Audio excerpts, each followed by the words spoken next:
আসসালামু আলাইকুম প্রিয় ভিউয়ার্স ও দর্শকবৃন্দ, আজকের ভিডিওটি দেখবেন আপনারা আমেরিকায় নিউ ইয়র্ক ব্রঙ্কসের মামুন টিউটোরিয়াল স্কুল হলে অনুষ্ঠিত নবীগঞ্জ উপজেলা ওয়েলফেয়ার সোসাইটি ইনকের কর্তৃক আয়োজিত সাধারণ সভার একটি ভিডিও। উক্ত সভায় সভাপতিত্ব করেন সোসাইটির সম্মানিত সভাপতি শেখ জামাল আহমেদ এবং সভাটি পরিচালনা করেন সোসাইটির সম্মানিত সাধারণ সম্পাদক জনাব ইমরান আলী টিপু। সভায় বিশেষ অতিথি হিসেবে উপস্থিত ছিলেন সোসাইটির সম্মানিত দুইজন উপদেষ্টা, যথাক্রমে জনাব মুবাশির হোসেন চৌধুরী ও কমিউনিটি অ্যাক্টিভিস্ট জনাব হাসান আলী সাহেব। আসুন আমরা অনুষ্ঠানটি দেখে নিই। প্রতিষ্ঠাতা চেয়ারম্যান এবং বর্তমান উপদেষ্টা জনাব মুবাশির হোসেন চৌধুরী সাহেবকে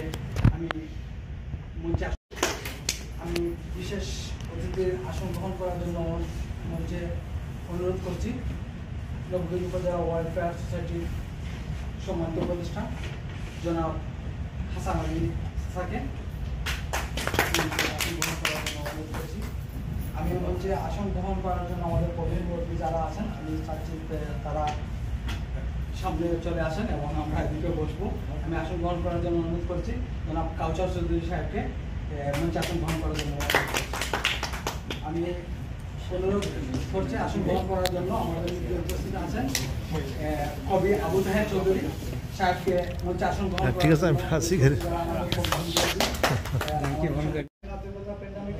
আসলে অনেক ব্যস্ততা থাকা মানুষগুলা যেমন চারিদিকে ছড়িয়ে গেছে, যারা কমিটিতেও ছিল তারা কেউ চলে গেছে, সবাই আসছেন। ইনশাআল্লাহ আবার আরো কিছু মানুষ আসবেন আমাদের নবীগঞ্জের, এখনো অনেক কাজেও আছেন ব্যস্ততার মধ্যে।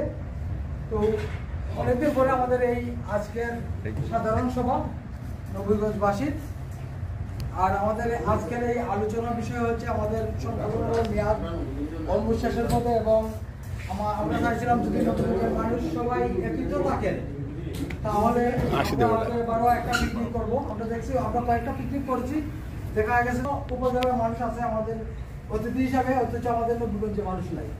কিন্তু এই যে অনেক খানি দানি অনেক থেকে বোঝন, আমরা একটা পিকনিক করতে গেলে তো আমাদের মানুষের দরকার। যাই হোক, শুভেচ্ছা বক্তব্য প্রথমেই আমাদের সভাপতি নবীগঞ্জ ওয়েলফেয়ার সোসাইটি যুক্তরাষ্ট্র ইনকের সম্মানিত সাধারণ সম্পাদক ইমরান আলী টিপু উপস্থিত। আজকে আমাদের এই মঞ্চ যিনি আলোকিত করেছেন বা যারা আলোকিত করেছেন, এই যুক্তরাষ্ট্রের প্রতিষ্ঠা লগ্ন থেকে আমাদের হবিগঞ্জ, জালালাবাদ বা বাংলাদেশের প্রত্যেকটা সামাজিক আঞ্চলিক সংগঠনের যারা দীর্ঘদিন নেতৃত্ব দিয়েছেন, বিশেষ করে যুক্তরাষ্ট্র নবীগঞ্জ সমিতি 1986 সালে প্রতিষ্ঠাতা সভাপতি হিসাবে যিনি দায়িত্ব পালন করেছিলেন। যুক্তরাষ্ট্রের 3টা না বা 4টা সম্ভবত সংগঠন তৈরি হয়েছিল, জালালাবাদ অ্যাসোসিয়েশন, হবিগঞ্জ কল্যাণ সমিতি এবং বাংলাদেশ সোসাইটি, মানে নবীগঞ্জ সমিতিটা খুবই একটা পুরাতন সংগঠন। আমি শ্রদ্ধা ভরে স্মরণ করতে চাই যারা এই যুক্তরাষ্ট্রে বসবাসরত, আমার বাবা থেকে শুরু করে ইব্রাহিম চৌধুরী, যারা এই যুক্তরাষ্ট্রের নবীগঞ্জবাসীকে একটা পথ দেখানোর একটা সুযোগ করে দিয়েছিলেন। এইভাবে অনেক মুরব্বিয়ান আছেন, এই মুহূর্তে আমাদের মধ্যে নাই, তাদের প্রত্যেকের বিদেহী আত্মার মাগফিরাত কামনা করি। খাস করে আমরা দেখেছি এবং শুনেছি ইব্রাহিম চৌধুরী এমন একজন ব্যক্তি ছিলেন যিনি মদিনা মসজিদের প্রতিষ্ঠাতা এবং বাংলাদেশ সোসাইটি অনেক কিছুরই উনি একজন প্রদর্শক ছিলেন। অনেক জায়গায় অনেকভাবে নেতৃত্ব দিয়েছেন, অনেক জায়গায় অনেক কিছুই করেছেন। আমি বিশেষ করে ওনার বিদেহী আত্মার মাগফিরাত কামনা করি। আমার বলার ক্ষেত্রে, জানার ক্ষেত্রে অনেক কিছু ভুল থাকতে পারে, আপনারা ক্ষমার দৃষ্টিতে দেখবেন। আমি মনে করি যারা এই যুক্তরাষ্ট্রে বসবাস করে আমাদের বাঙালিদের কাজ সুন্দর করেছেন, মলিন করেছেন। আজকে আগের যে দিনটা ছিল বাবাই যায় না, যারা মুরব্বী এখানে আছে ওনারা বলতে পারেন, এখানে হাসান আলী ভাই আছেন, মুবাশির চৌধুরী আছেন, ওনারা কিন্তু যখন এই যুক্তরাষ্ট্রে বসবাস করেছিলেন সুখের তারাই সবকিছু করতে হয়েছে। আমরা তো এখন মসজিদ পাইতেছি, মাদ্রাসা পাইতেছি, গ্রোসারি পাইতেছি, সবকিছুই পাইতেছি, আমাদের বড় বাংলাদেশি কমিউনিটি পাইতেছি, যেটা ওনারা কখনোই পান না। কিন্তু এখন আল্লাহর রহমতে প্রত্যেকটা জায়গায় সংগঠনগুলো হয়েছে এবং আমাদের বাংলাদেশি কমিউনিটি অনেক গ্রো হয়েছে। যাই হোক, আজকের এই নবীগঞ্জ সমিতির এই সাধারণ সভা, যদিও আজকে সানডে আমরা আশা করেছিলাম অনেক মানুষ আসবেন, আমরা প্রত্যেককেই দাওয়াত দিয়েছি। যারা আসতে পেরেছেন আপনাদের প্রত্যেককেই আমার অন্তরের অন্তঃস্থল থেকে নবীগঞ্জবাসীর পক্ষ থেকে ধন্যবাদ এবং কৃতজ্ঞতা জানাচ্ছি। আমরা চাই এই যুক্তরাষ্ট্রের নবীগঞ্জবাসী যেভাবে প্রথম থেকে আজ পর্যন্ত সুনামের সাথে এবং দক্ষতার সহিত দায়িত্ব পালন করেছিলেন, এই সংগঠন তৈরি করেছিলেন, যারা এই মুহূর্তে আমাদের মধ্যে আছেন বা যারা নাই, প্রত্যেকের প্রতি আমরা কৃতজ্ঞতা জ্ঞাপন করছি। আমরা চাই এই সংগঠন আজ থেকে সম্ভবত 2022 সালে আমাকে নির্বাচিত করে সভাপতি দায়িত্ব দিয়ে দেওয়া হয়েছিল, কিন্তু এই সংগঠনের যে মূল কাজগুলা করার কথা ছিল সেটা করতে আমি ব্যর্থ হয়েছি। যেভাবে করার দরকার ছিল, যেভাবে আমার নিজের আকাঙ্ক্ষা ছিল, সেই আকাঙ্ক্ষা মোতাবেক এই কাজ করতে পারি না। এখন আমাদের সময় এসেছে, আমাদের লজ্জা হয়, কষ্ট হয় আমরা যখন দেখি আমাদের এই যুক্তরাষ্ট্রের 66টা জেলা মানুষগুলা পিকনিক, বনভোজন, থানা ভিত্তিক, ইউনিয়ন ভিত্তিক কাজ করা হচ্ছে, যেটা আমরা করতে ব্যর্থ হচ্ছি। কেন ব্যর্থ হচ্ছি সেটা আমার জানা নাই, কিন্তু আমি চাই আমার ব্যর্থতার জন্য বা আমাদের ব্যর্থতার জন্য যাতে নবীগঞ্জবাসী লজ্জিত না হয়। আমরা চাই আপনাদের সবাই সম্মিলিত প্রচেষ্টায়, সার্বিক সহযোগিতায় এই নবীগঞ্জ সমিতিটাকে আরো জাগ্রত করতে এবং নবীগঞ্জবাসীকে একটা ঐক্যবদ্ধ স্পন্দন তৈরি করতে। বিশ্বাস করেন, আপনারা কে কিভাবে দেখেন আমাকে আমি জানি না, কিন্তু আমি আমার মন থেকে আল্লাহর সাক্ষী রেখে বলতে পারি, এই নবীগঞ্জের সমিতির যখন আমি সাধারণ সম্পাদকের দায়িত্ব পালন করেছিলাম, কেরামত আলী ভাই ছিলেন সভাপতি, আমার সর্বোচ্চ দিয়ে এই সংগঠনকে গতিশীল করার জন্য যা যা করার ছিল প্রত্যেকটা কাজই করেছি সুনামের সহিত, এবং এই সংগঠনটাকে অনেক জাগ্রত করেছিলাম। কিন্তু আমি সভাপতি হওয়ার পরে আমি নিজে ব্যর্থ। আমি আমার এই দীর্ঘ 4 বছরের ব্যর্থতা তার আমি নিচ্ছি। আর যদি কোনো ওয়েলফেয়ারের পিকনিক হয় নাই, লাস্ট মনে হয় প্রেসিডেন্ট পিকনিক হয়েছিল, পিকনিক হয়েছিল। তো আমি মনে করি এটা সুন্দর উদ্যোগ, যদি করা যায় এটা সুন্দর।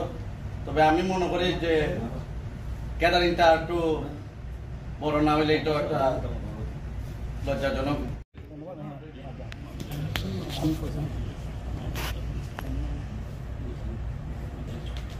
আমাদের মধ্যে উপস্থিত আছেন আমাদের আমরা অনেক ধরনের সুবিধা আমরা এখান থেকে পাইতেছি। আমার মনে আছে যে গতবার আমাদের নবীগঞ্জে একটা অকারেন্স হয়েছিল, মনে হয় যে পুড়ে গেছিল কোন জায়গায়, ওনাদের উদ্যোগে আমরা অনেক জায়গা থেকে উনি কালেকশন করছেন, করে মানুষের হেল্প করছেন। তো এটা তো আমার কোনো ভাই আপনার পিকনিক এবং কমিটি, পিকনিকের ব্যাপারে প্রেসিডেন্ট সাহেব নিজেই বইয়া গেছেন, তার উপরে যে 4 বছরের দায়িত্ব দেওয়া হয়েছে যে কোনো কারণে। উনি যখন সেক্রেটারি আসলা উনি বলছেন খুব সুন্দরভাবে কথা করছেন, যে কোনো কারণে উনি সময় দিতে পারছেন না, তার ক্ষমা চাইছেন। দ্বিতীয়ত ইমরান সাহেব উনিও বলছেন যে কমিটি যারা আছে অনেকেও স্থানান্তরিত হয়, আমরা আপনারা নিজেরাও দেখার প্রয়োজন আইছে। এরপরে ও 29 তারিখ এই শর্ট টাইমে বা কমিটি কোনো নতুন কমিটি হয়েছে না, পুরাতন কমিটি প্রেসিডেন্ট সাহেব বইয়া গেছেন যে কোনো কারণে সময় দিতে পারবে না। আমার কবি সাহেব বলছেন যে পুরাতন কমিটি দিয়া। তো আমার মনে হয় যে আপাতত আমরা 29 তারিখ যখন নবীগঞ্জের একটা পিকনিক আছে, এই বছর পিকনিক আমরা মনে হয় সে যদি আদাইয়া আইন প্রেসিডেন্ট, সেক্রেটারি অথবা ইনো দ্বারাও আসুন। আমি নিজে প্রবীণ ইনো, আমি নিজে ডেমোক্রেটিক পার্টির ইলেক্টেড সম্পর্ক আছে, তারা লোকে কাজ করছি। আপনারা ইনো দ্বারা ধন্যবাদ। এখন আমি আমাদের প্রতিষ্ঠাতা সভাপতি, যিনি নবীগঞ্জের স্বপ্নদেরকে মানুষদেরকে আন্তরিকতা সৃষ্টি হোক, যারা মোবাইল শির হোসেন চৌধুরী, ওনার কাছ থেকে আমরা মূল্যবান বক্তব্য শুনব। ধন্যবাদ।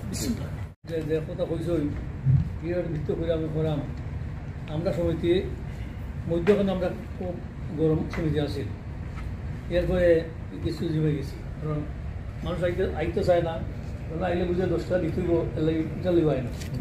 কিন্তু যদি আমরা এই খবরে দেখো কিনা হয়েছে সমিতির পক্ষ থেকে, কেউ যদি নিরুপায় হয় তাহলে যাদের সম্পাদন করা এটা করা হয়েছে। নবীনের পক্ষ থেকে আমরা আগে আমরা নবীন লাগি এই রিলিফের লেগে দিয়েছি ফার্স্ট টাইম আমরা দিছি কলেজে লাগি $87 দিয়েছি যে সময় যা খালি প্রতিষ্ঠা হয়েছে আমার ফ্রেন্ড নাই আগলি সালি সারা নিচে পয়সা দিয়া 150 ইসলাম ইন্ডিয়াতে আনছি 87,000 টাকা যাই হোক আমরা করছি নিতে মন নাই তো কত হইলো আমরা যে মানুষ ওইতে আমরা আইসি আগামী মিটিং কিবা তো ওখান থেকে আরো বাধ্য হই না ওটা হলো সমস্যা ও অ্যাক্টিভ না হইলে তো কিছু হয় না আমি আমার উদ্দেশ্য হইল কথা যে আমরা যে সমিতি আছে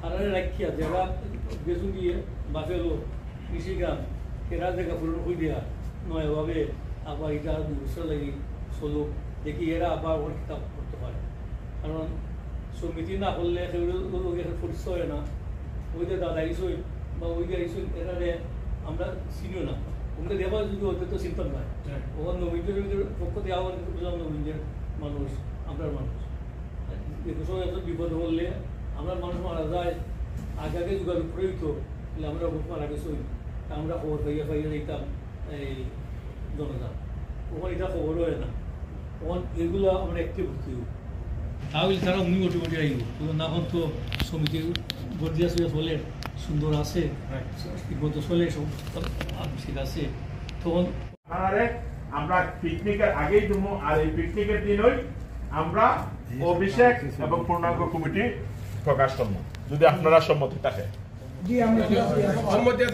আচ্ছা সেকেন্ড হইল গিয়া আমরা তো সবাই কেন সিদ্ধান্ত নিছি আমরা